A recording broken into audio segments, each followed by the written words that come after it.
श्रीमद् भगवद गीता के 18 के 18 अध्याय बहुत इम्पोर्टेंट है। 700 श्लोक, हर एक श्लोक में महत्वपूर्ण सीख और ज्ञान दिया गया है। एक एक श्लोक को पढ़ के हर पुरुष अपनी जिंदगी को, अपने जीवन को सुधार सकता है। भगवद गीता के 9वें अध्याय का मूल विषय क्या है? इसके जवाब में भगवान बोलते हैं कि उनका स्वरूप, भगवान का स्वरूप और देवी प्रकृति वाले भक्त कैसे भगवान को पूजते हैं, ये सब बताया गया है और उसका फल भी बताया गया है। एक और प्रश्न, सकाम और निष्काम उपासना के विषय में भगवान का क्या कहना है? उनके विचार में क्या अच्छा है? इसके जवाब में भगवान ही बोलते हैं, सकाम भक्ति करने वाले पुरुष अपने इच्छित भोगों को भोगते हैं और भगवान कहते हैं कि निष्काम भक्ति करने वाले पुरुष तो मुझे ही प्राप्त होते हैं। उनका फिर पुनर्जन्म नहीं होता, उनको बार बार इस धरती पे नहीं आना पड़ता।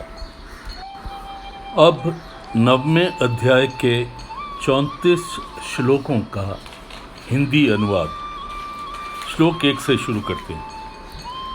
उसके उपरांत श्री कृष्ण भगवान बोले, हे अर्जुन, तुझ दोष दृष्टि रहित भक्त के लिए इस परम गोपनीय ज्ञान को मैं फिर से एक दफ़ा कहूँगा कि जिसको जानकर तू संसार से मुक्त हो जाएगा। यह ज्ञान सब विद्याओं का राजा है, सबसे गोपनीय है एवं अति पवित्र, उत्तम, प्रत्यक्ष फल वाला और धर्मयुक्त है। साधन करने में भी बहुत सुगम है, अविनाशी है। और हे परतंप, इस तत्वरूप धर्म को श्रद्धा रहित पुरुष मेरे को ना प्राप्त होकर मृत्यु रूप संसार चक्र में भ्रमण करते रहते हैं। और हे अर्जुन, मुझ सच्चिदानंद घन परमात्मा में यह सब जगत जल से बर्फ के सदृश परिपूर्ण है और सब भूत मेरे अंतर्गत संकल्प के आधार स्थित हैं। इसलिए वास्तव में मैं उनमें स्थित नहीं हूँ और वे सब भूत मेरे में स्थित नहीं हैं, किंतु मेरी योग माया और प्रभाव को देखकर कि भूतों का धारण पोषण करने वाला और भूतम को उत्पन्न करने वाला भी मेरा आत्मा में, मैं भूतों में स्थित नहीं हूँ। क्योंकि जैसे आकाश से उत्पन्न हुआ सर्वत्र विचार करने वाला महान आयु सदा ही आकाश में स्थित है, वैसे ही मेरे संकल्प द्वारा उत्पत्ति होने वाले संपूर्ण भक्त मेरे में स्थित हैं, ऐसे तू जान।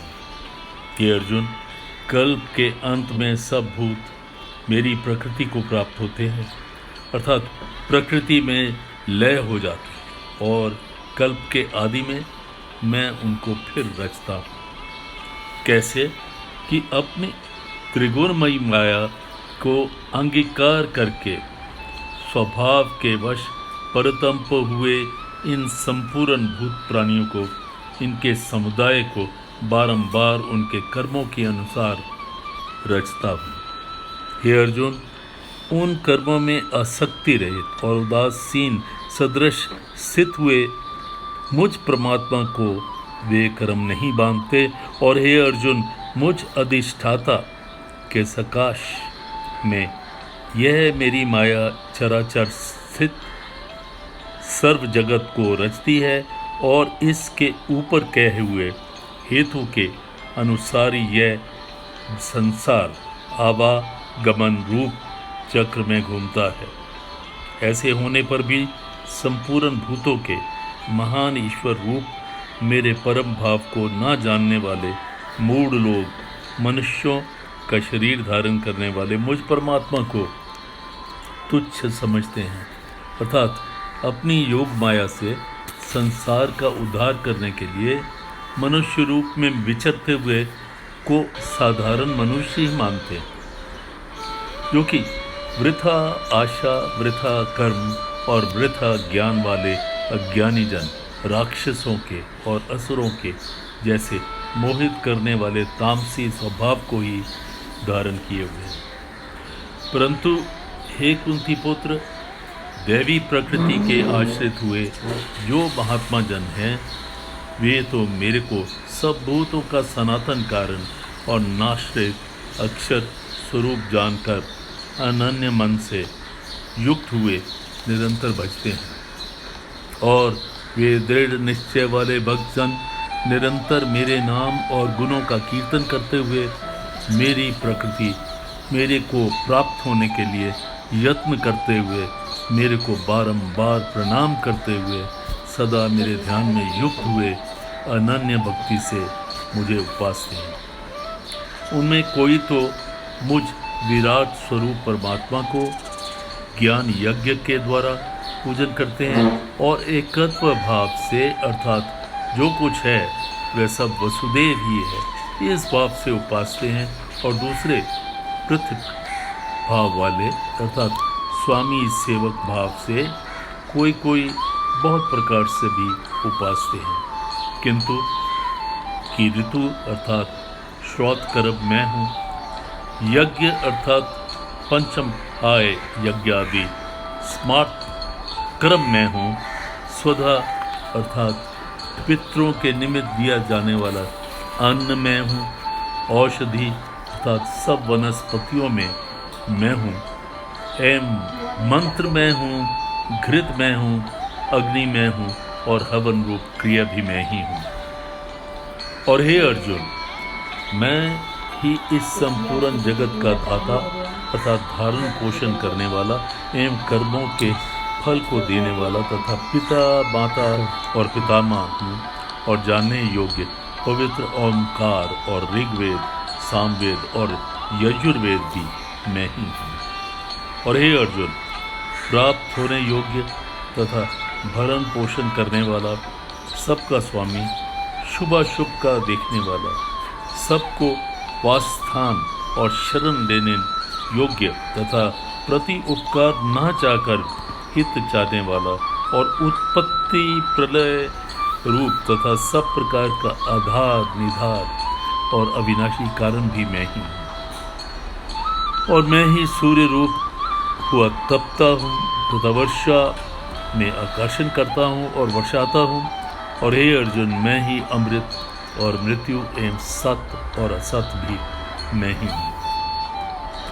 परंतु जो तीनों वेदों में विधान किए हुए सकाम कर्मों के द्वारा करने वाले और सोम रस को पीने वाले पापों से पवित्र हुए पुरुष मेरे को यज्ञों द्वारा पूछकर स्वर्ग की प्राप्ति के चाहते हैं, वे पुरुष अपने पुण्यों के फलस्वरूप इंद्रलोक को प्राप्त होकर स्वर्ग में देव देवताओं के भोगों को भोगते हैं। और वे उस विशाल स्वर्गलोक को भोगकर पुण्य क्षीण होने पर मृत्युलोक में आ जाते हैं। इस प्रकार स्वर्ग में साधन रूप तीनों वेदों में कहे हुए सकाम कर्म की शरण हुए और भोगों की कामना करने वाले पुरुष बारंबार जाने आने को प्राप्त होते हैं, अर्थात पुण्य के प्रभाव से स्वर्ग में जाते हैं और पुण्य क्षीण होने पर मृत्युलोक में आ जाते हैं। और जो अनन्य भाव से मेरे में स्थित हुए भक्तजन मुझ परमेश्वर को निरंतर चिंतन करते हुए निष्काम भाव से बचते हैं, उन नित्य एक ही भाव में मेरे में स्थित होने वाले पुरुषों का योग क्षेम मैं स्वयं प्राप्त कर देता हूँ। और हे अर्जुन, यद्यपि श्रद्धा से युक्त हुए जो सकामी भक्त दूसरे देवताओं को पूजते हैं, वे भी मेरे को ही पूजते हैं, किंतु उनका वे पूजना अवधिपूर्वक अर्थात अज्ञान पूर्वक है, क्योंकि संपूर्ण यज्ञों का भोक्ता और स्वामी भी मैं ही हूँ।